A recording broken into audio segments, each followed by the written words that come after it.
Greetings, welcome to the show. This is the overview, and I'm your host, Brother Mbogo. Today I'm going to take a look at the Brics. Again, Brics is a regular feature on my programs. Also in relation to how the US is behaving in the South American region. So, but having a background look at what the Brics is actually doing in South America, and particularly I'll be looking at China and Russia and their engagement in the South American region. And also this recent activities in terms of the US kidnapping President Maduro of Venezuela. And I'll talk about one of the reasons why that may possibly be. So anyway, taking a look at the Brics. You know, I normally look at read an excerpt from a number of documents, which I haven't been, but I'll put in the description of the program, which resource is actually used to get my information. Many of them are papers or reports on the different regions of the world, and excerpts, for example, from the Brics website and certain foreign policy websites as well. So here it's talking about the Brics and its relations to the US and the type of tensions and stresses with the US and the intentions of the US in the South American region. Brics operates inside a global system defined by hybrid coercion, sanctions, financial exclusion, mechanisms, targeted lawfare, donor-driven institutional influence, cyber disruption, and narrative operations are used to erode cohesion rather than to secure convention. These are basically the type of strategies the US is using to pressure Brics countries. Well, sanctions, we all know. There are different types of coercion, financial exclusion. For example, Russia being excluded from the SWIFT financial payment system. And also donors. A lot of global South countries, or even Brics countries, receive aid from Western countries, so they can restrict aid if they think that a country is not behaving the way they should. So anyway, Western dominance over finance, information infrastructures, and global institutions allows them to shape the conditions under which Brics members must operate. These structural advantages are not episodic, they are continuous. They're here talking about the World Bank and the IMF in particular, how those institutions coerce almost countries into changing their governance structure, or even how their governments behave and how they spend their budgets. When a loan is given, there's certain conditionalities with IMF and World Bank that countries have to meet, or there are even restrictions that are organized so that countries end up spending less on their own, for example, education or health budget, because of repaying these loans. When China gives a loan, it doesn't have such conditionalities, but the West always seems to want to control how a government behaves if they're giving money to them. So continuing, he's talking about the expansion of the Brics. The expansion of Brics has intensified in an internal contradiction. The bloc positions itself as an emerging center of global realignment, yet it continues to operate through diplomatic restraint inside a system that offers no reciprocal respect for sovereign autonomy. As you can see with the Venezuela situation, where the US just goes in and kidnaps the president. And this is against international law and also against UN protocols. So the US basically ignores international law when it desires. That consensus no longer exists. Western actors now treat rising powers as entities to be contained rather than as equal participants in a plural order. The West sees countries that doesn't go along with how they see the world should be as enemies of the global order, when in reality it's the US in particular which seems to go against the global order only because it wants to maintain its dominance of the global economy through the dollar and the financial system through structures like the SWIFT system. The SWIFT system, which all banks in the world use to send payments internationally, is dominated by the US. So if the US is in disagreement with a particular country, you can cut off that country from making international payments. Although the countries are now developing their own payment systems to avoid the use of, or being bullied by the West in terms of their economies. Russia, China, and Iran face direct containment. South Africa and Brazil are highly exposed to donor-driven media ecosystems. India is pressured through competitive alignment. Middle Eastern and African BRIC states operate inside contested region and environment shaped by global leverage. That is the leverage of the US. But looking, because I've also read in terms of global security, we know you have the UN Security Council, which deals with issues like the recent Gaza issue, well, the ongoing Gaza issue, where Israel has invaded the Gaza and is committing a genocide against the Palestinian people, but no real effort has been made by UN countries to stop it because of the veto power of the US in particular. So the BRICS countries are also talking about setting up their own Security Council to deal with issues of, but although they're talking about this mainly in terms of protecting the trade routes that BRICS countries use to transport goods between each other. So, our BRICS Bloc Security Council will address these issues by institutionalizing authorization procedures, joint registries, personal vetting, and coordinated diplomatic protections. This is consistent with the insight derived from this is an author on international relations. Is security complex theory that regions with higher interdependence require institutional mechanisms to prevent misinterpretation and external manipulation.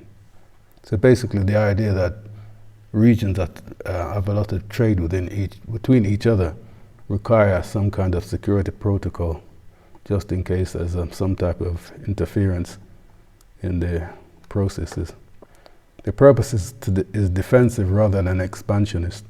It is to ensure that cooperation cannot be easily miscast by foreign actors seeking to weaken the bloc's internal stability.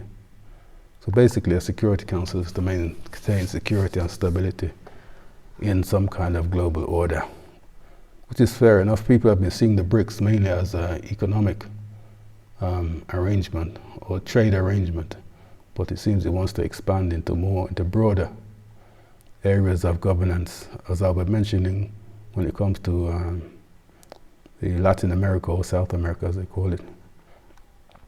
So yeah, continuing, BRICS members are holding a joint maritime exercise near South Africa. The Chinese Defense Ministry announced on Friday. The Chinese expert noted that this marks the first such exercise under the BRICS framework, with key significance in safeguarding global maritime stability. So this is part of the security arrangement, which they want to protect their trade routes. And this exercise is called the Will for Peace 2026. It brings together navies from BRICS Plus countries for an intensive program of joint maritime safety operations, interoperability drills, and maritime protection serials. That's what the press release said. This is not the first time China, Russia, and South Africa have conducted a joint exercise. Back in 2019 and February 2023, these three countries held joint maritime exercises, according to official media reports. So some BRICS countries have had joint drills before, but now they've formed an official BRICS protocol for security and military cooperation.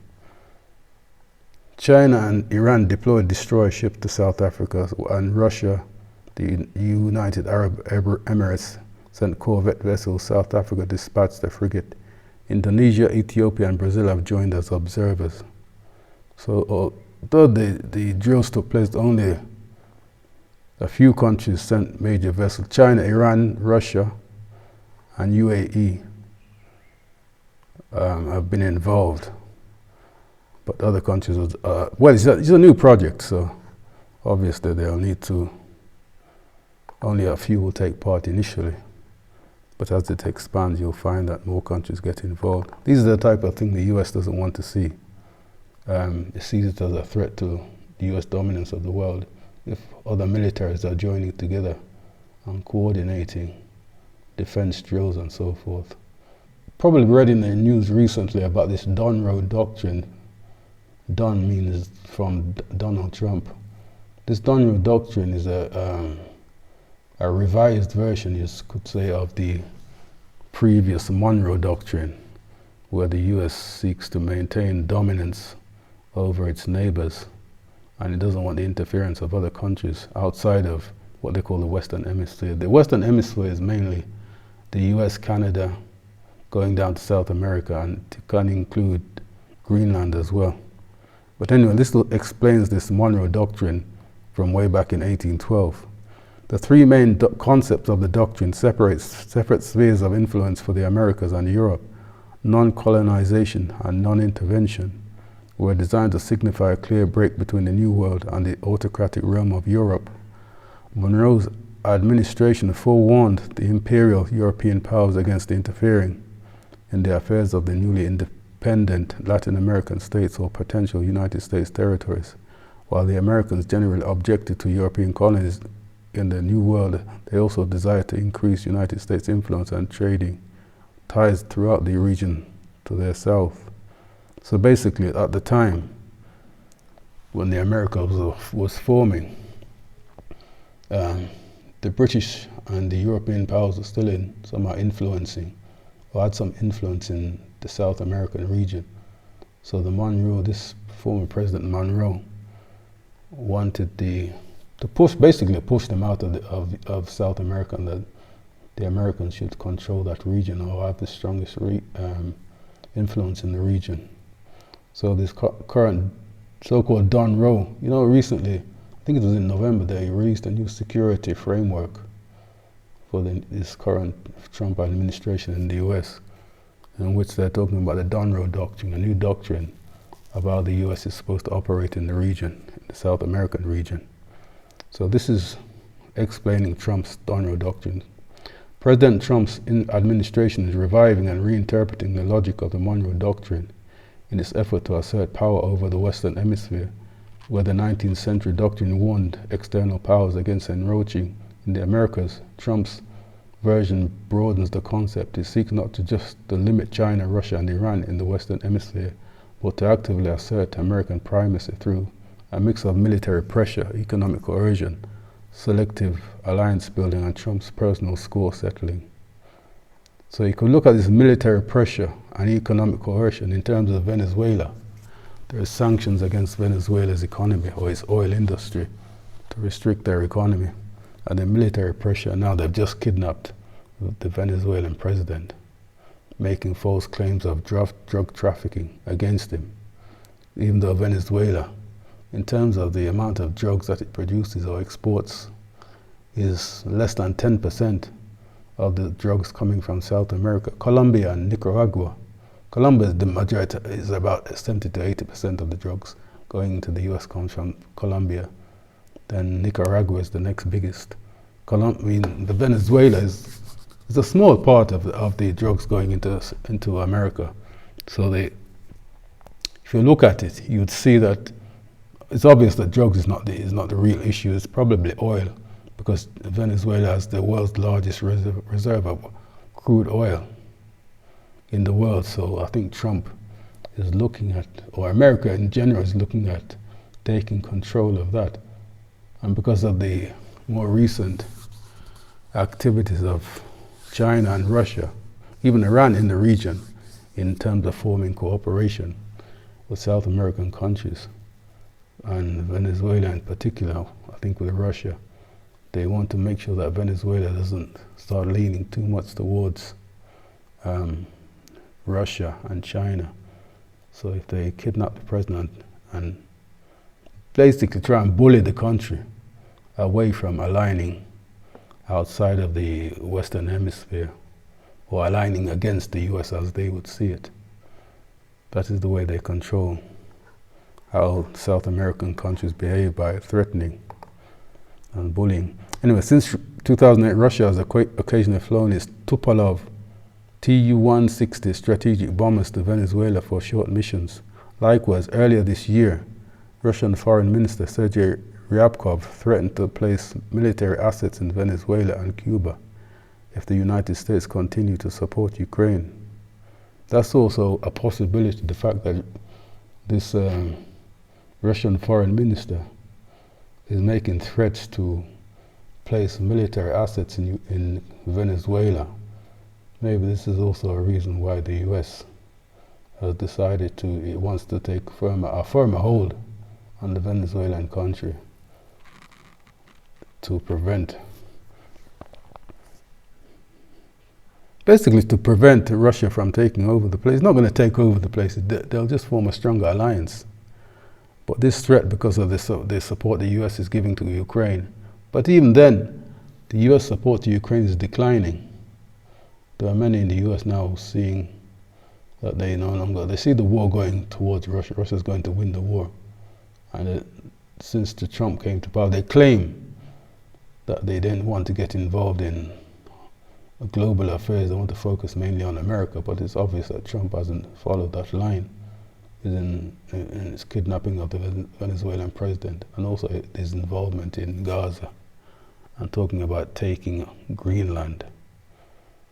Basically, his involvement in many countries around the world doesn't give the impression that they want to focus only on America or put America first. Anyway, I'm just looking at some of the regions where the Doctrine is in action, from Mexico to Honduras to Cuba, Venezuela. Talking about in terms of Cuba, the Venezuela oil blockade targets Cuba imports. So now that the US has taken over the oil of Venezuela, Venezuela is giving Cuba oil basically for free. And the US is not a friend to Cuba at all. They're going to put pressure on Cuba now by stopping the Venezuelan oil supply to Cuba. Then there's also Brazil, which they have tariffs, the US has tariffs against Argentina, Colombia, Panama, most of these South American countries falling under the Doctrine. So that's the US activities in the region. China has also been active in the region and has been forming military alliances, as I'll read here. The policy papers explain why a decade ago China began a concerted effort to draw closer to what they call Latin American countries in the defense and security domain. It did so by launching the China-LAC High-Level Defense Forum under the umbrella of the China CELAC Forum, which deliberately excludes the US and Canada. So over the past 10 years, this initiative has produced white papers and roadmaps for the region's defense and security cooperation, while the ties have also thrived under non-traditional paths, such as the start of the China-LAC Military Medicine Forum. So China is forming military alliances with South American countries. I don't think they've started having training drills or anything like that yet, but they're definitely sitting down and discussing military cooperations of some form. And continuing, in 2023, China's President Xi Jinping asserted his nation's backing of regional integration of Latin American and Caribbean countries. In June 2024, Chinese Foreign Minister Wang Yi stressed that Venezuela can rely on China to have a greater role in Latin America. China attributes a higher degree of importance to ties with Venezuela. China's belt, and this is mainly economic, because militarily they haven't really assisted against what the Americans have been doing to Venezuela. China's military ties with several Latin American countries, and particularly with Venezuela, are a reality. China is referred to as a major supplier of military hardware to Venezuela. However, according to RAND Corporation study, China does not start off by raising the military aspect of its cooperation with Latin America for several reasons, including limited Chinese expenditure capability and lack of resources. So they're basically saying that their navy is not strong enough to operate fully in the Western Hemisphere. So although it says China's military ties, it has military ties with Venezuela, There was no assistance provided during this recent activities of the Americans in the region. The Americans have been bombing boats not far from Venezuela, claiming that they're transporting drugs, even though they haven't provided any evidence of that. As I said before, Venezuela only plays a small part of drugs going into the US, so why that should be a reason for them to attack those boats is a bit strange. Anyway, then there's Russia. Russia is also getting more involved in the South American region. And it's part of Russia's plan to expand its influence around the world. So South America just falls basically into that say paradigm, but that structure. Part of Moscow's structural preparation for the polycentric multipolar world order. So Russia has always intended, since the fall of the USSR, its program as to forge a multipolar world. During the Cold War period, it was basically could almost call it a bipolar. The major powers at the time were Russia and America, militarily especially. But when the USSR fell, the US became the dominant power in the world. And it's one of the former leaders of Russia who came up with this new doctrine, which seeks to form a multipolar world, or polycentric world, as the Russians might call it here. Anyway, in service of the goal 6, involves developing cooperation platforms together with non-Western powers such as the Shanghai Cooperation, Brics, and others. Such platforms can serve both to help undermine the Western global leadership and prepare the ground for Russia having better opportunities for international maneuver once the polycentric world sought by Moscow actually comes into existence. So yes, it does say they want to undermine the Western global leadership, because the Western global leadership has its biases and its prejudices, and it wants to dominate and control the world in a particular way, which only benefits the West.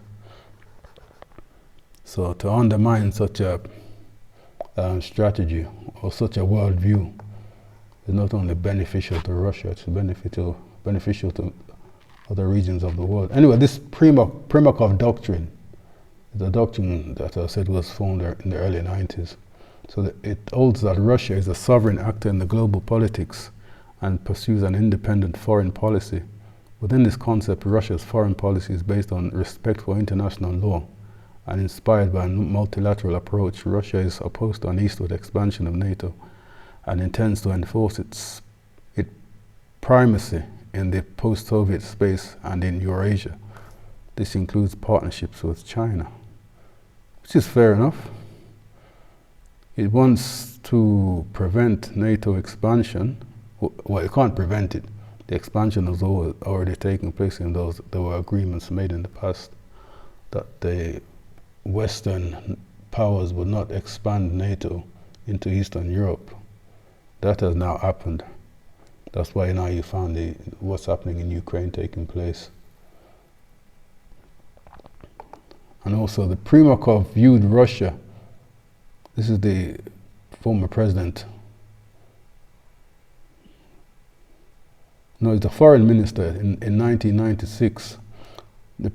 Primakov viewed Russia's international role as preventing a monopolar world dominated by a single superpower. According to him, America's preeminence was unacceptable to Russia. Therefore, he deemed it necessary to replace it with a multipolar world managed by a concert of major powers, with Russia in the position of an indispensable actor with a vote and veto on key international issues. So basically, he's saying that Russia wants a world there's no one single power that is dominant. But at least he wants a world where Russia has a strong position in that world, but not the only power that is dominating the rest of the regions of the world. But the aspect of it that the West wouldn't like, obviously, is the fact that Russia is saying that it doesn't want a world in which Western powers dominate only. And that is seen as a threat to Western powers. They claim that they want a world with an international order structure that benefits everybody, but really what they want is a world in which they dominate. For example, the dollar being the dominant reserve currency, and the US in particular controlling the major financial organizations of the world, in which they can bully and coerce countries into doing what they want to do. That is the order that the Western powers want to maintain.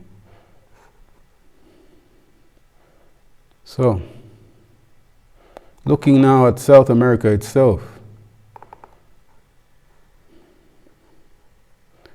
this is they sometimes call it Latin America.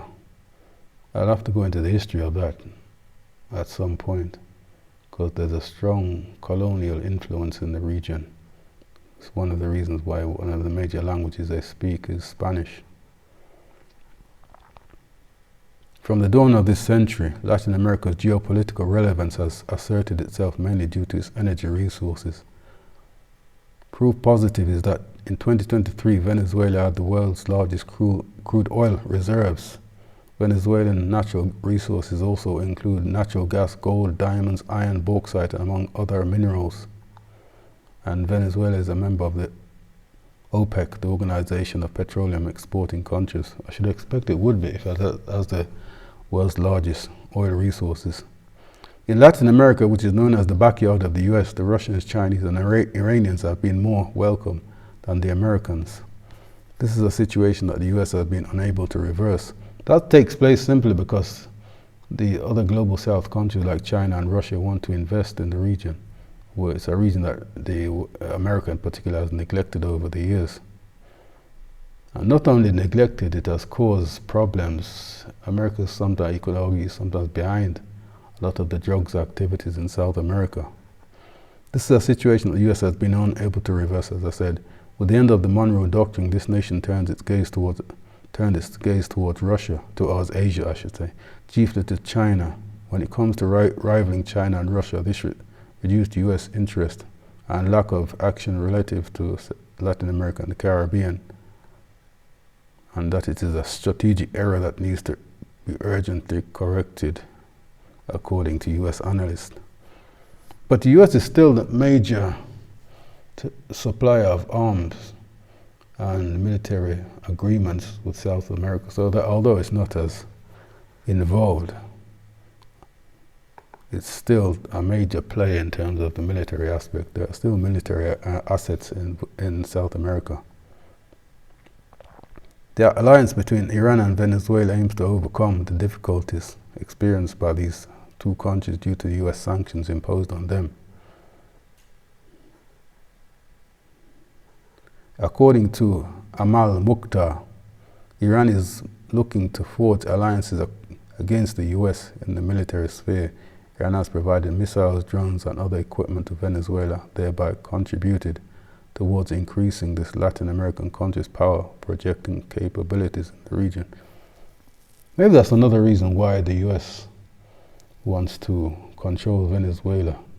If China is providing arms, Russia is providing arms, and Iran now is also providing arms to that country, that creates some kind of military alliance or cooperation between these countries, which the US obviously doesn't want to exist. So it basically says if the US wants to capture that country and pull it away from the influence of other global south countries.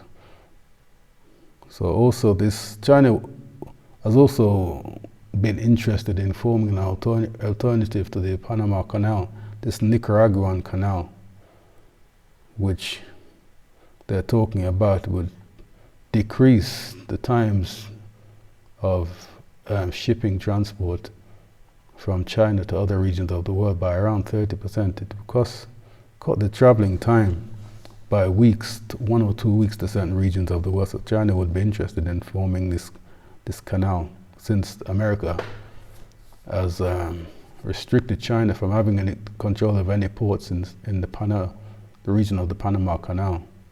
I think earlier this year there was a lot of talk about the Panama Canal, and the US wanted to take it back over, and Trump was complaining that China owns the Panama Canal. Even though they were controlling certain port areas of the Panama Canal, they made some agreement with the Panamanian government to control certain portions, which I think the Panama government has now rescinded. something like that. So anyway, continuing. The Chinese position that gives them a new shipping and canal technology while learning how to reduce research and development costs. Although some believe the Nicaraguan canal is a pipe dream, China sees it as a means to ease congestion in the Western Hemisphere, create new economic opportunities, shorten journeys and build pipelines, railway lines, fiber optic cables, telecommunication lines and other infrastructure. So China still sees this Nicaraguan canal as a possibility, though others are saying that it's just a dream and that it will never happen. China wants to secure routes for its goods. Russia wants to be a global influencer by using Russian oil companies and state-run banks as credit lines into struggling South American nations through the massive infrastructure projects that the Nicaraguan canal represents. China and Russia can connect different regions of South America and push out U.S. political influence through peaceful economic ways. So Russia and China want to use trade to increase cooperation, whereas the West wants to use bullying tactics and coercion to form or to bring them South American countries into line. Anyway, so that's a look at what's happening with the South American region. The US, as we know, wants to maintain dominance of the region, and there's a growing global South, Chinese, Russian in particular, influence in South America. You know, what has been happening over the last several years or more recent times is that the US is seen as a power that is declining. The dollar will eventually decline as groupings such as the Brics start to use, and more countries will join the Brics as they start to use the dollar less and start to use local currencies more. The strength of the dollar will weaken, and this will greatly affect the US economy. Trump has already said that if any Brics countries stop using the dollar, that they're going to sanction them or punish them in some form. So there is already this perceived threat by the Americans that if they no longer out the dollar as the strongest currency in the world, or the strongest reserve currency in the world, that it will greatly affect their economy. So they have to push back. And the other reason is now these rare earth minerals. Trump is talking about taking over Greenland, because they say that Greenland has these rare earth minerals. And also it's just the Western Hemisphere in general that he wants to take a hold of. He doesn't want countries in what they perceive to be the Western Hemisphere to be influenced, or they don't want countries to partner too strongly with countries which they perceive to be their neighbors or in their backyard.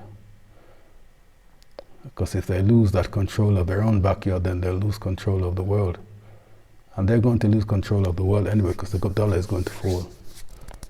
It may not in the next 5 or 10 years, but over a period of time, maybe the next 50 years or so, the strength of the dollar is definitely going to decline. And the global South countries are already growing to a certain extent. China, for example, will most probably surpass the US as the world's largest economy. And so in some ways it already is. Anyway, that's a look at the Brics and what has been happening in the South American region over the last few years, and particularly recently. So that's it for now.